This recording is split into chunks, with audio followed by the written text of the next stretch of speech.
Hey, welcome back to the Restorative Grief podcast. This is Mandy Capehart. I'm your host. And this week, we are talking about disenfranchised grief with my friend Meghan Crozier. So, disenfranchised or ambiguous grief is a very easily misunderstood, pushed under the carpet kind of a topic. So, naturally, I think it is very important for us to discuss. I'll define it a little bit more during the episode, but disenfranchised grief is basically any type of loss or emotional sense of grief that we are feeling that has been pushed aside, that maybe has been defined as not worthy of the time it takes to grieve.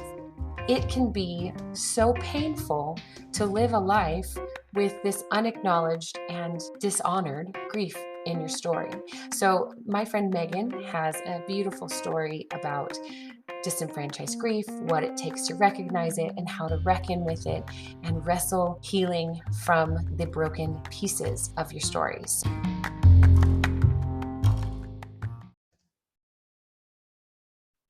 Hey, Meghan, welcome to the Restorative Grief podcast. Hey, thanks for having me, Mandy.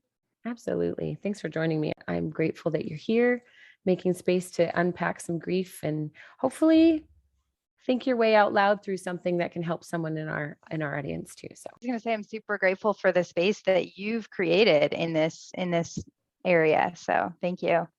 Oh, of course. This is not exactly the calling that I anticipated for myself, but it's one that has become more meaningful than I ever expected it to. You have the great big opportunity to talk about disenfranchisement and also known as ambiguous grief today. So before we get into that and your story, why don't you just tell everybody who's listening a little bit about who you are, and we'll go from there. Yeah. So I am a writer and an educator, and I taught in elementary education for 15 years in Illinois, Washington, and Oregon. And most recently have transitioned to a community college, and I'm going to be a professor creating a teacher education program for future teachers. And also, I am on social media as the Pursuing Life, and I write and talk about faith deconstruction and things like purity culture and all kinds of other fun topics. And sometimes you and I are in Clubhouse together, which is also always a good time. I know that Clubhouse platform has become such a sacred space. It's like holy ground for people who don't feel like they've been heard, to be invited up to the stage, so to speak, and share their stories in a way that maybe they've never shared them before. And I think you have been actually quite prolific in creating those spaces for people. So I bet you've encountered a lot of grief in those rooms, actually. It has been an amazing way to connect with people. And I know it's another social media. And so I think there's a little bit of resistance, but once you kind of learn how to navigate it and figure it out and realize how powerful it can be to have real-time conversations with people, it's a really great place to connect. Yeah, I agree. I think that's one thing that we don't necessarily remember to value is those real-time conversations when it comes to online interaction. So that is a conversation we could go down a rabbit trail for 30 hours probably about the value of that. So I'm going to bring us back around to just defining disenfranchised grief. So grief in and of itself, we know, is not limited to death, but with the concept of disenfranchised grief, it comes from the idea that traditionally grief was believed to be connected to knowing someone that died, but not just any someone. It had to be someone that you were close to. And not just close to, but intimately connected, like a mom or a dad or your spouse, but not just intimately acquainted with them, but there needed to be some kind of trauma or unresolved issue so that you could have a reason to lament that they had left your life. Like you never got to resolve that crisis. Gosh, you must be grieving, because if they were old or they were sick and you knew their loss was coming, it should have been no big deal because it's a natural thing, right? You've got this huge stigma associated with grief that just says if you don't fit in exactly these right places, then I don't know why you're grieving, or that word still comes in. I don't know why you're still grieving. And so Yeah. disenfranchised grief, as you know, is the idea that actually we get to recognize that grief is not only not limited to a death, but it can show up in so many different areas of our lives that traditionally aren't even associated with death at all, like a change in our relationship status, a decision that we made that ended poorly, an expectation that wasn't met. And in your case, in a job change based on something you didn't necessarily want to change for. Yeah, absolutely. And I appreciate you putting us in the context, because it's been really helpful for me to continue learning about disenfranchised grief and what that is. But really, when I encountered it was last year during the pandemic, and I started the school year as a teacher, and a lot of people know teaching was hard, but we did it, and we rose to it. We learned all the online tools, and I had a first grade classroom, and we worked our tails off for those kiddos. And I stood in the front porch of families' houses getting to know kids from a distance. I brought desks to students' houses and really connected with a group of 24 families. And when we decided to change our model, and we really rapidly, within 3 days, went from being remote to being in person, I made the very difficult decision to say, I just did not feel safe yet. Teachers were not vaccinated. There was a huge community spread at that time. And so I requested a remote position. And as a result, I was switched to a different, I got the remote position, but I was switched from my first graders to a third and fourth grade split class. And it was very tough. And I didn't know that I was experiencing grief at the time, but I just knew that I was Zooming with my students in the mornings and just steeped in anxiety or depression in the afternoons. And I just didn't know what was happening. And so as I started to try to process what was going on and feeling like, did I bring this onto myself because I requested this remote position? I missed these families. I had no access to the families anymore. Our online system had changed. I couldn't communicate with them. I would try to reach out and answer some questions through the office, and there was a little bit of a stigma that I had stayed remote. And so there was just a lot happening, and it really was a lot of, I think a lot of people that connect with you, Mandy, overlap with Ryan Mulkowski, but it really was a connection with him where he pointed out this, I think what you're dealing with is disenfranchised grief. And I think you have had a loss here. And I think recognizing that that loss of that first grade class and that group of students was with the first step in trying to navigate through, okay, what happened here and why is this happening, and to start to kind of heal, but also handle working through the rest of the year and starting to realize everything that was going on. Maybe I had some career decisions to face. And so there was a lot happening there. And I think it speaks to also that disenfranchised grief, just even reaching out to talk about this and wanting to say, maybe this isn't grief, Mandy, maybe we shouldn't talk about this story, and you having to come back in and say, no, that's part of disenfranchised grief, is trying to minimize your own story. And so I think it's been really helpful to connect with you on this too, and just have it be validated. Well, that is such a beautifully succinct wrap up of your story and what you've been experiencing too, because the sudden loss of access to your students with whom you've been building this beautiful relationship and genuinely pouring all of yourself into it because you're expecting that this is foundational for the whole year, that had to be a significant impact on those kids too, for them to suddenly not have access to you in the way that they were expecting to, and not knowing what to do with it on the other side, because these are 6-year-olds. Yeah. And I think there was a lot of confusion during that time. Families made decisions about how they would, whether to go back to school or not, based on what they thought, what teachers they thought they would have. And I think not knowing that I would be moved into a different position, there was just a lot of confusion. I honestly have not been able to connect with very many of those families, but I truly believe that there was a loss on their end too.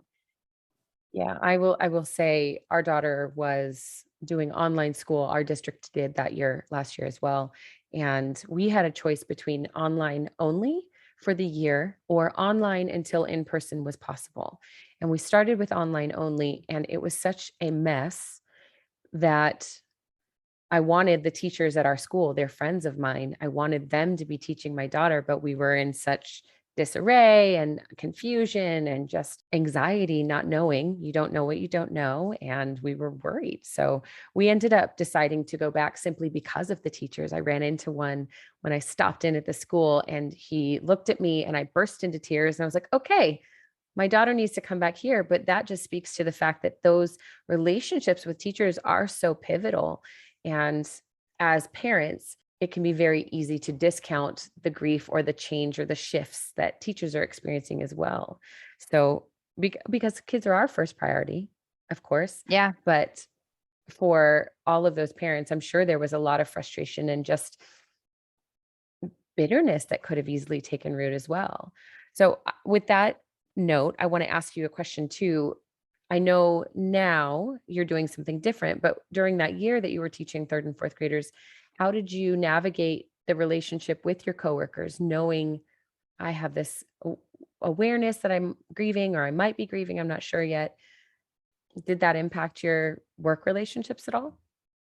Yeah, absolutely. So I started the year, I was actually slated to get my national board certification at the beginning of the year, and I had a really solid first grade team, and we worked together very well. I did all the math for the entire grade level. Another teacher did all the literacy. We translated it into Spanish and English. We met a couple times a week, and we were a really solid team. And we did some first grade wide events where we zoomed in. We had a career day. We zoomed in people from Chicago, from Colorado, from other places, that it was like we had this opportunity, people that were bilingual, and it, it was going so smoothly, and I was very excited about things. And I think what happened was the decision to open schools happened so quickly. It was decided on a Tuesday, and we opened the following Monday. And it was a Tuesday Wow. evening, so we had Wednesday, Thursday, Friday to prepare and to make those really hard choices.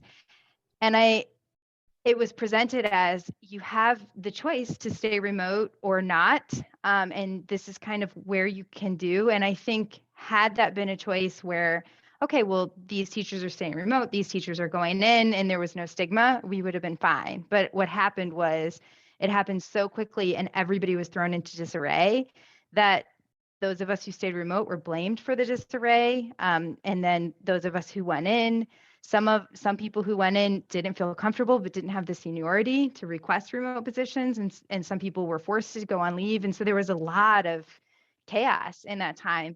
And there were some massive staff emails that were sent out to, hey, we've been here all this time, where have you been? Or why aren't you stepping up and coming in? And what?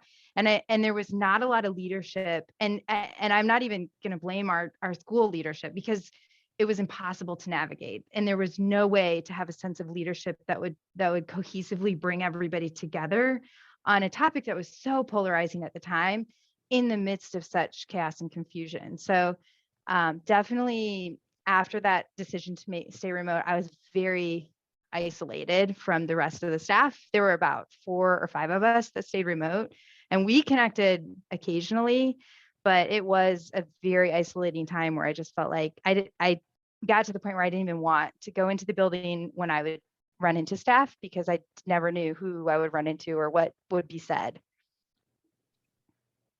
Oh, I can just feel like the awkwardness of having to go into the building and thinking about, oh God, am I going to run into Kevin or Bill or Susan, or that just anticipatory grief, even of I'm just trying to do the things I need to do for my students to get what they need for the year. And I actually have to engage this loss in order to do that. Not to mention, you said you were working for 15 years. I can assume a lot of those years were with these same peers. So there had to be some relational grief that you experienced as well as in the fallout.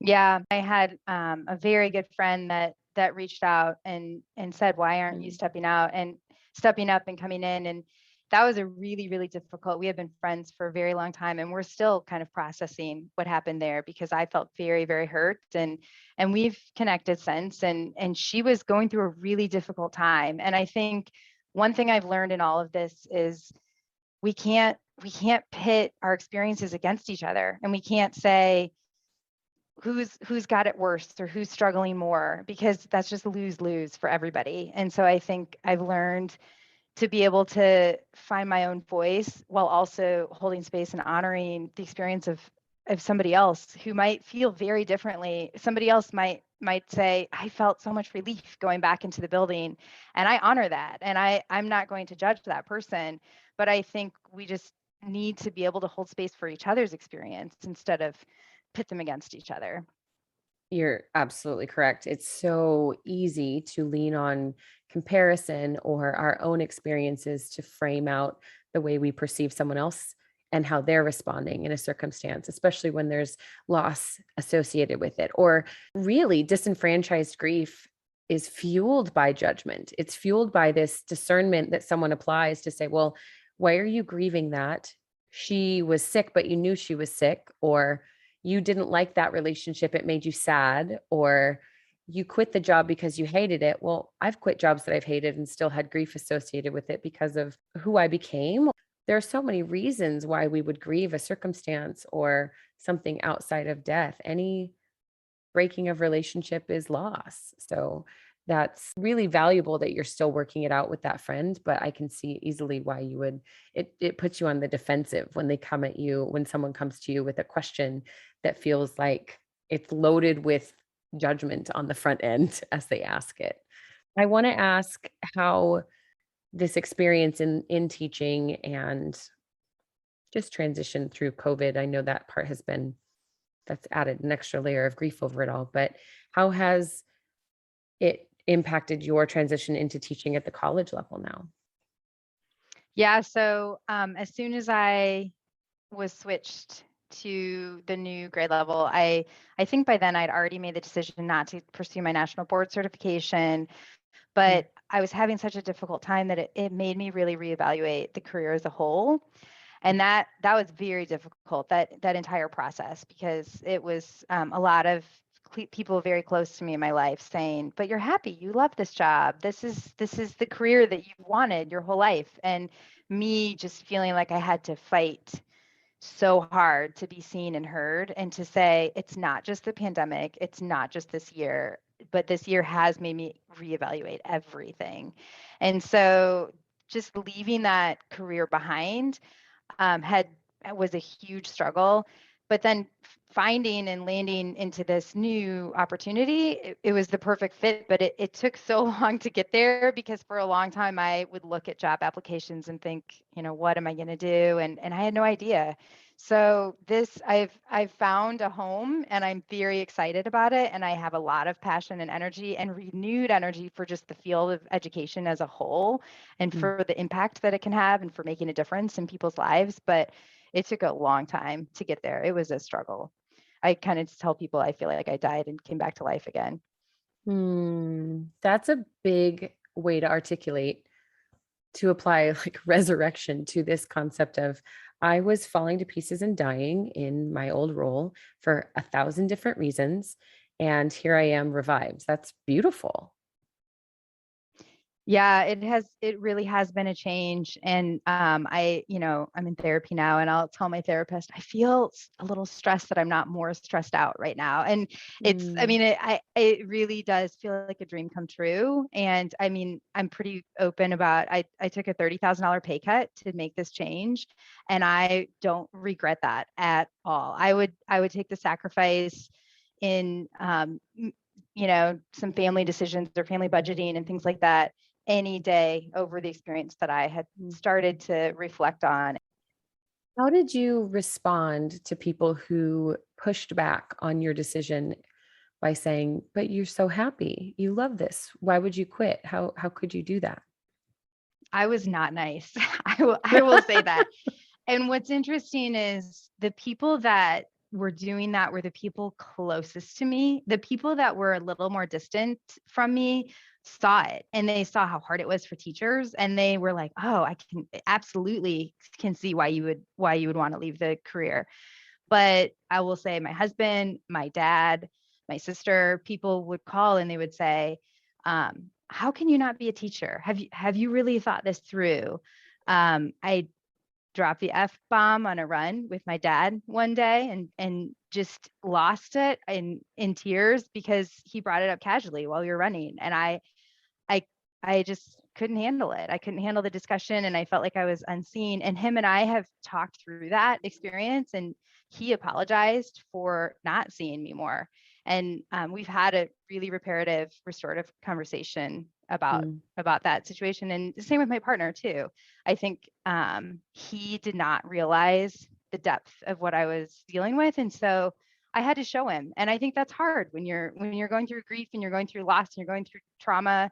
It's hard to also show other people that are close to you how to walk you through that and what you need in order to be seen.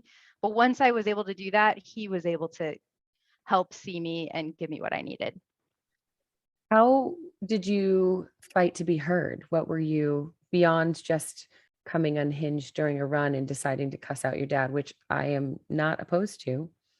I think if it's effective, it's effective. But how did you navigate those conversations? What are some things that you remember that really helped the people closest to you see and hear you without trying to protect you from yourself? Because that's what we're doing, right?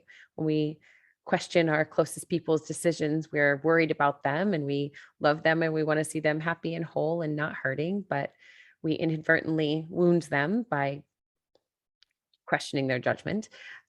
So what are some ways that helped you have those conversations without just breaking relationship or pulling away and deciding, ooh, this isn't a safe person for me? Yeah. So I went to therapy and started working through some of that stuff. It was conversations over and over and over again. And it was also, I would say my husband saw me at my worst. He saw me crumpled on the floor in tears, unable to get up, unable to recover. And I think, and he saw times where I told you there were a few other teachers that stayed remote. I had an experience where one of the other teachers sent me a card with a Starbucks gift card and just a little note. And it was a result of having seen staff emails over and over that said, we really appreciate how hard you're working and we're going to have breakfast for the staff or we're going to provide lunch today. And we weren't able to participate in that. And so a staff member that was also remote sent me a Starbucks gift card and said, this is for all the times that we can't have breakfast with the staff in the building. And I fell on the floor in tears because I felt so seen. And I think my husband saw that. He was next to me when I opened the mail. And so for him to see, wow, this is really something that she's going through. And him reaching out and saying, I don't know how to help you, help me figure that out. And so it was a lot of conversations and a lot of me understanding that he just didn't know and not blaming him for not knowing, but giving him the guidance that he needed to help walk me through all of that. Those vulnerable expressions are things we don't realize that we need to share necessarily as grievers, because we get stuck in our methods of trying to cope and trying to recover and, swirling between survival mode and, okay, I feel functional today, but I don't want to touch my grief because it's a water balloon that's ready to burst. And it's going to get on everyone and everything. And I don't have time for that. So we kind of tuck it away. And yet our people need us to advocate for ourselves. They need us to find ways to articulate what we need when we need it, or even just to say, I don't know what I need, but what I don't need is you questioning my judgment. What I don't need is all of my peers celebrating together and then being sad and sassy and saying, oh, if only you were here. It's too bad you couldn't join us. But that vulnerable expression is so much more powerful than we give it credit. I think I will say that I know that's how I am. I'm very open. I walk through it with conversation, and not everybody's that way. And I think other people might shut down and shut off and cut off the people around them. And so I just part of the work that I had to do was continue to just show up for those conversations because and that's how I handle conflict too, is I'm like, let's sit down, let's talk about it, let's go through this. I always say the thing, figure it out. So are you afraid in those conversations that you're going to say the wrong thing and make it worse? I think with my husband, no. We've been married 12 years, and we get it. We get each other, and I feel very safe having those conversations. I think going into talking to my dad about that conversation was hard, because I didn't know how he would react to me saying, "Hey, when we had that conversation during that run, that was very hurtful for me, and I need to name that, and I just need to tell you that." And that was a huge risk, because I knew that I needed to say it, but I also knew that deep down I needed him to acknowledge that, and he did. And I give him all the credit for that, for saying, "I've thought about that conversation ever since, and I am so sorry that I did not respect your ability to really, really think through and process this as an adult, process the thought of having a career change." And he was very kind and apologetic. And I give him a lot of respect for doing that, because I think that's hard for a father-daughter relationship. So Seriously, as much as I love my dad, we occasionally have moments where I think, do you recognize what you just said and how it only applies to you and not me? And he's so loving, he will come back immediately and say something along the lines of, "Oh, honey, no, that's not what I meant. You're amazing. It's fine. You're going to do great." The idea that you've got people that you are close with that you have to be more curious with in your own grief is really complicated and can be limiting to our decisions to pursue wholeness and decisions to investigate, yeah, this might be grief, rather than just set it aside. I'm curious, as you have stepped into this new role and you're feeling so empowered and just revived, how have you how has that been received by any coworkers that you're still in touch with from the previous role, whether or not they were the people that were cheering you on and saying, "I get it," or the people that maybe didn't understand and had a hard time with that? I guess a better question might be, are you in contact with them, and has their relationship changed at all? not I'm not in contact with a lot of them. Some of those folks from that first grade team that I told you about, they stayed in touch and really Mm, championed this change. I do think people know they were Facebook friends and all of that, but I think there's this sentiment that I brought this on myself, this unhappiness, mm. and I was bitter and unhappy and I needed to leave. And good for her that she found something else. And so I don't think there's a sense of what really happened there. But I know that the school is doing well. The families are doing well. There's families that I miss that I run into occasionally in the community, Mm. and I don't get into it, but I think everybody is better off. But I don't think people have the depth of understanding of what I went to. I think they just think, oh, she needed a change. She was burnt out and she made a change. You said something that is so prevalent when it comes to ambiguous and disenfranchised grief. This belief that I brought this on myself because maybe we're grieving the loss of a child through abortion. Maybe we're grieving a breakup that we initiated. Maybe we're grieving a job change. We might be grieving something that we had an active part in ending. I want to hear your perspective on how to address that for people, because I think what you do in your work in faith deconstruction community and hosting conversations on Clubhouse and on Twitter and even on your blog, there's so much grief in that arena that is untouched, simply because I think we have this inner narrative that says, well, if I brought it on myself, do I have a right to grieve it? So how do Absolutely. you talk to people? How do you navigate those conversations and create space for them? Wow, that's a great question. Just to go back a little bit, I had a leader in my life when I was navigating this career change and figuring out, should I just slip into a different role in my own school? I had a leader say, "I think you just need to find your personal happiness." And I was really pissed. I was like, that's not it at Wow, that all. would make me You really have, angry. yeah.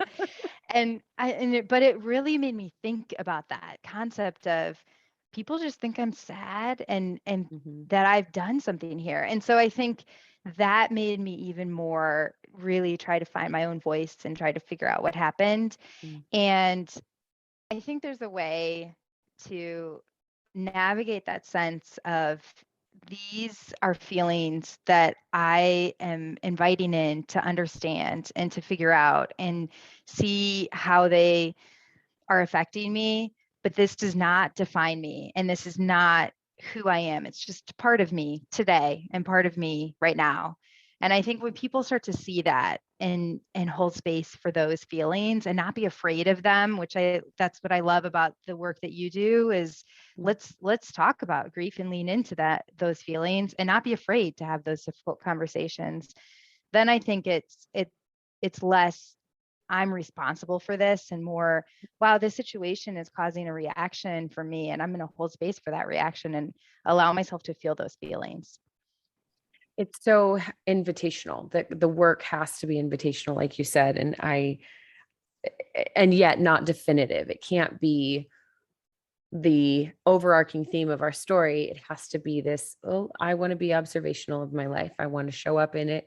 I want to know that this is my story, but I can't begin to own my story, take ownership of my story, and investigate what might be coming unless I can experience my story firsthand. And we tend, I think, especially in grief, to want to and often feel very removed, very like I see stuff happening over there, but I feel completely detached from it.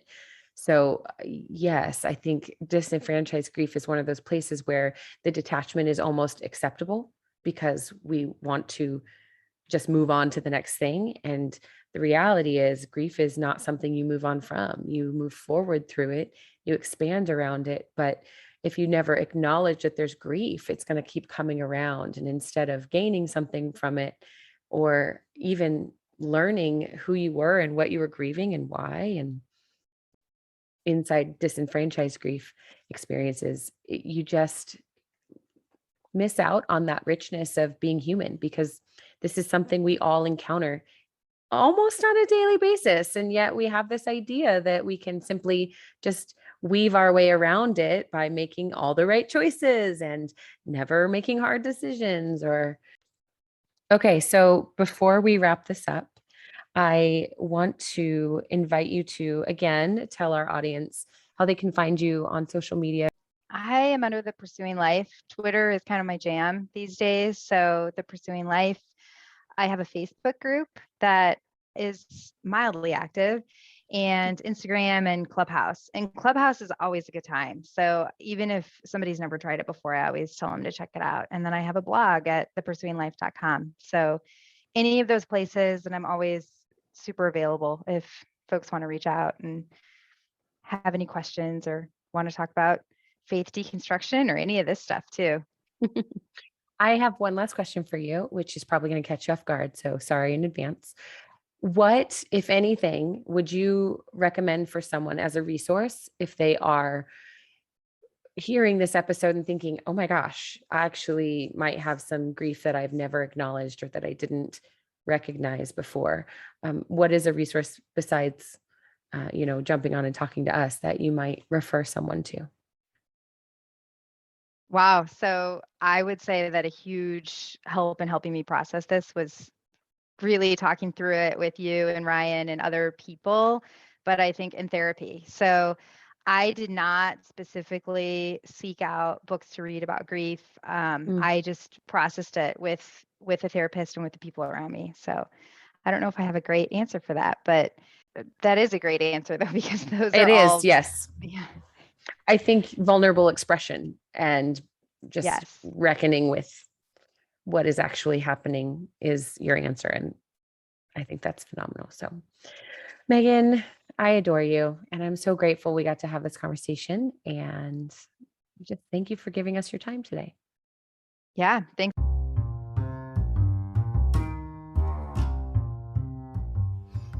Thank you for listening to episode 8 of Restorative Grief with Mandy Capehart.